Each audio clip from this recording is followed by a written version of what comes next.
I'm going to walk you through the poem Punishment by Seamus Heaney, and we're going to do some line by line breakdown and point out some important details as well as some historical context. To start, though, I'd like to just read the poem for you. Punishment by Seamus Heaney. I can feel the tug of the halter at the nape of her neck, the wind on her naked front. It blows her nipples to amber beads, it shakes the frail rigging of her ribs. I can see her drowned body in the bog, the weighing stone, the floating rods and boughs, under which at first she was a barked sapling that is dug up, oak bone, brain firkin. Her shaved head like a stubble of black corn, her blindfold a soiled bandage, her noose a ring, to store the memories of love. Little adulteress, before they punished you, you were flaxen-haired, undernourished, and your tar-black face was beautiful. My poor scapegoat, I almost love you, but would have cast, I know, the stones of silence. I am the artful voyeur of your brains exposed in darkened combs, your muscles webbing and all your numbered bones.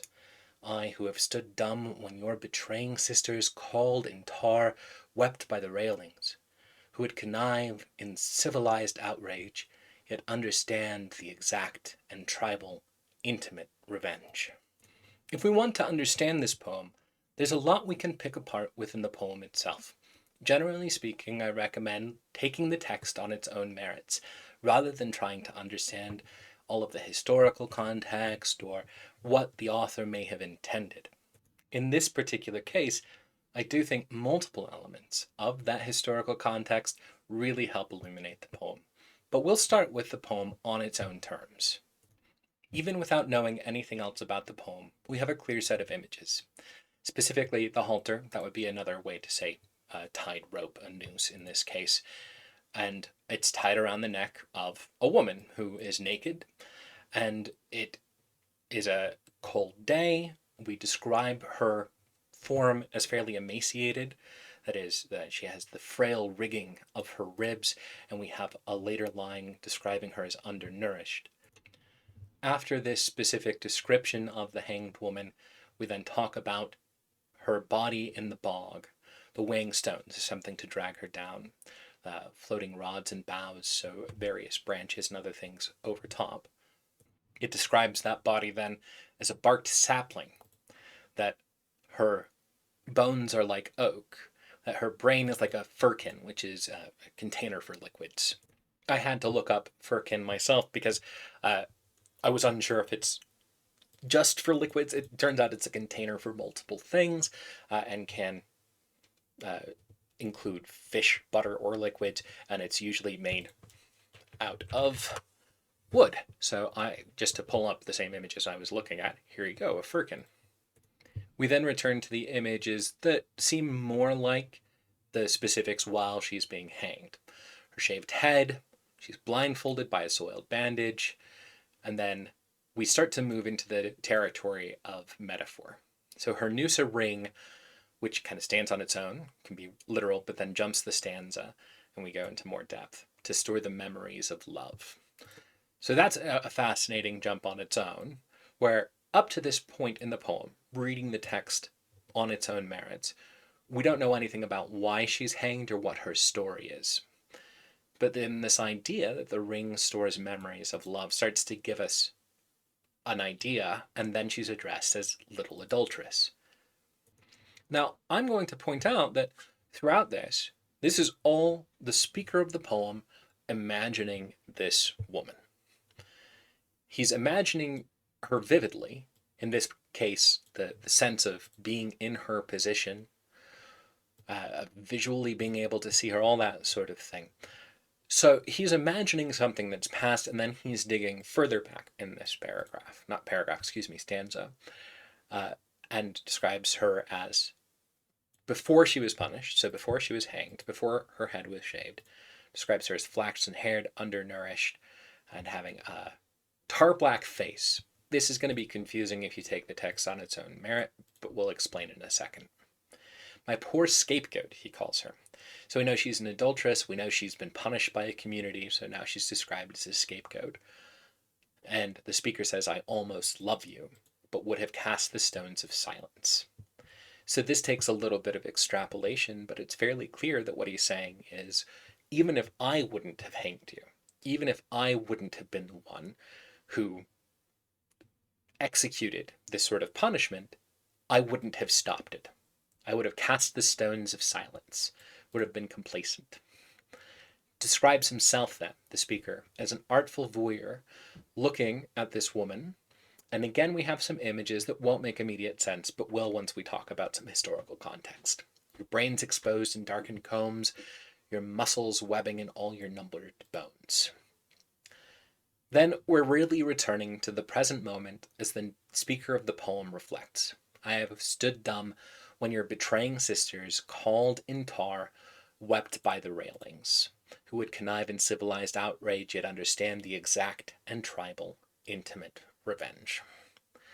So here, again, a lack of historical context can make the poem somewhat confusing, because he's describing himself as having stood dumb while someone, your betraying sisters, the adulteresses betraying sisters, called in tar, wept by the railings. So that's a pretty specific image, and why he's standing dumb and how this relates is a bit unclear.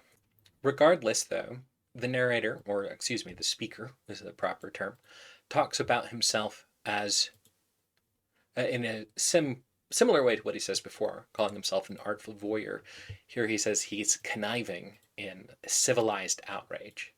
So he wants to represent himself as above this sort of thing, above the adulteress, the woman being punished and hanged, above whatever's happened here with the betraying sisters.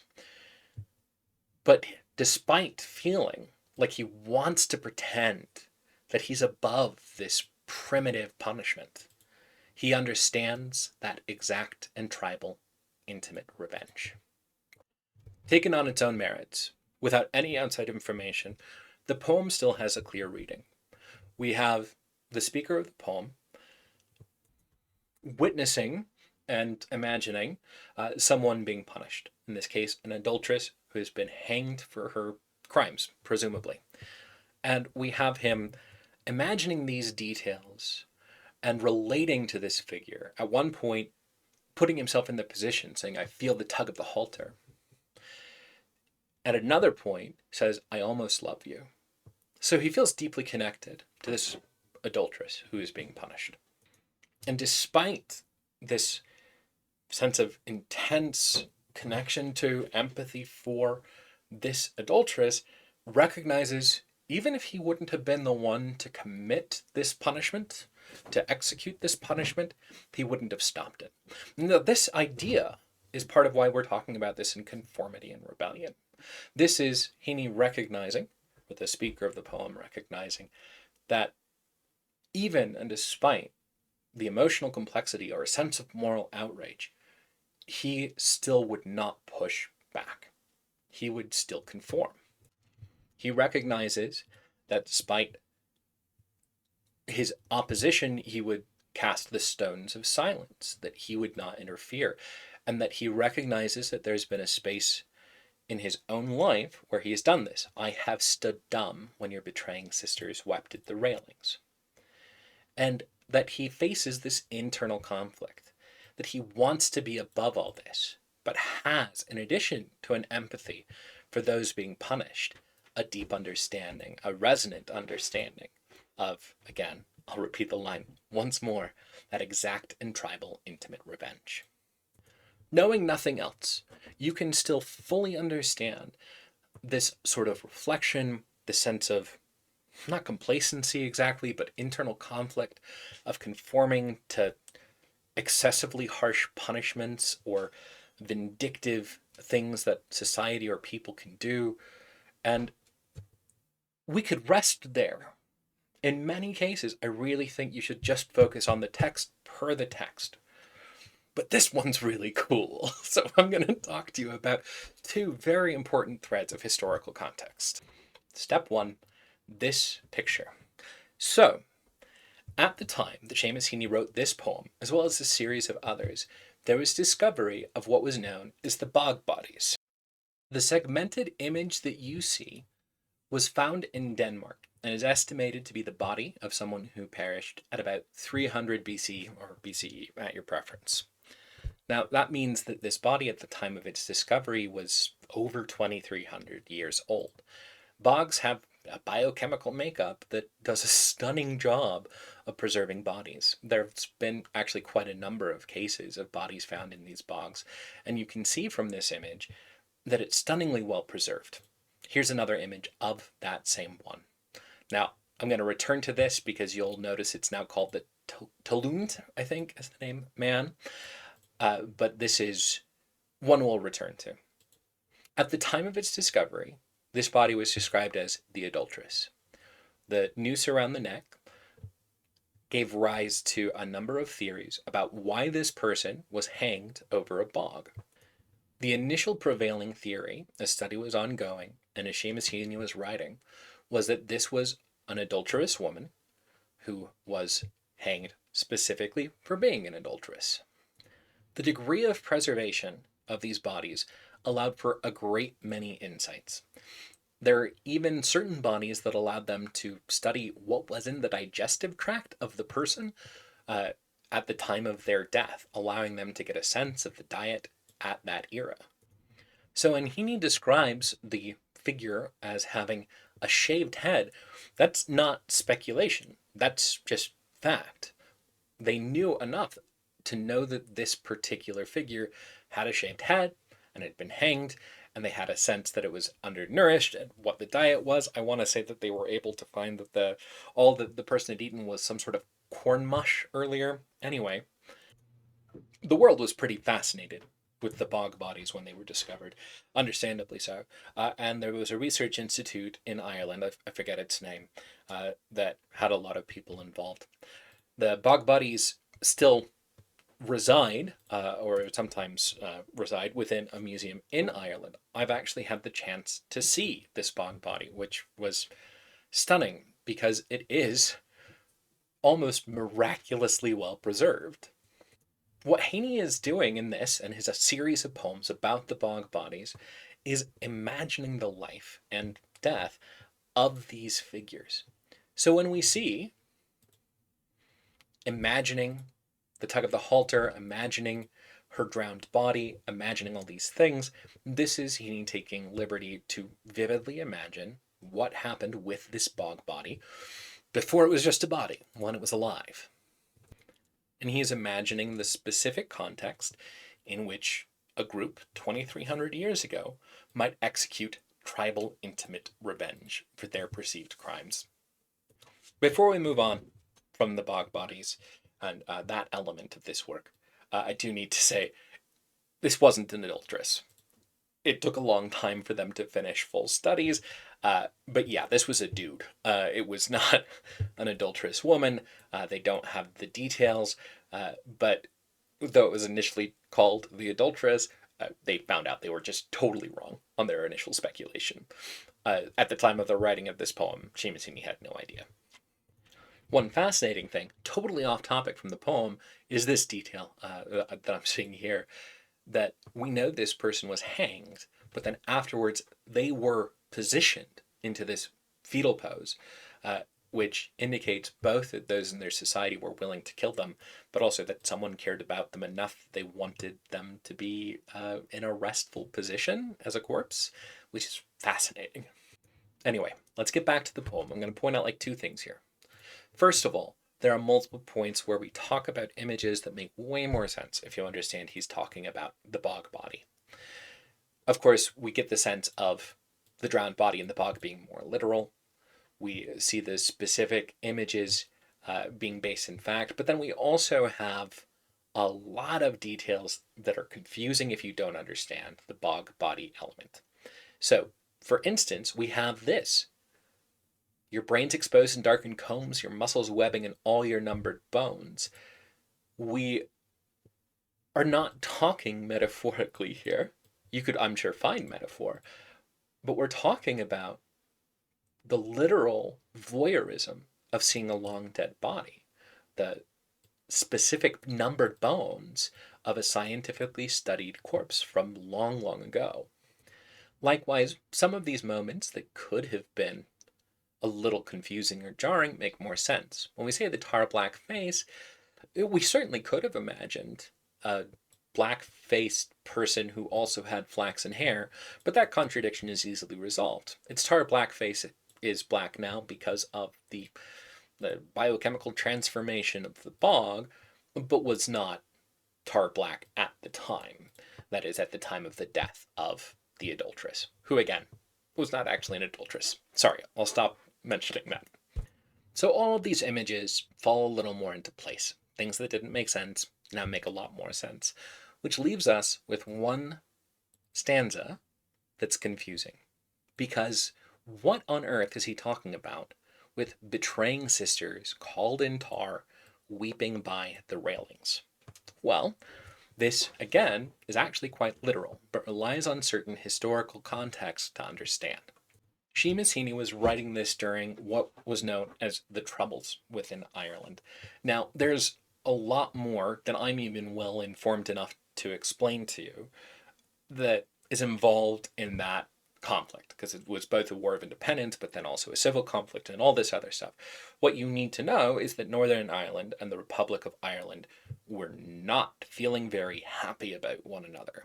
Northern Ireland had the support of Britain and had allegiance to uh, England and the UK, whereas the Republic of Ireland was seeking independence and wanted the entire Ireland, island of Ireland, it's an oddly difficult phrase, to be independent. And there was a lot of very violent conflict.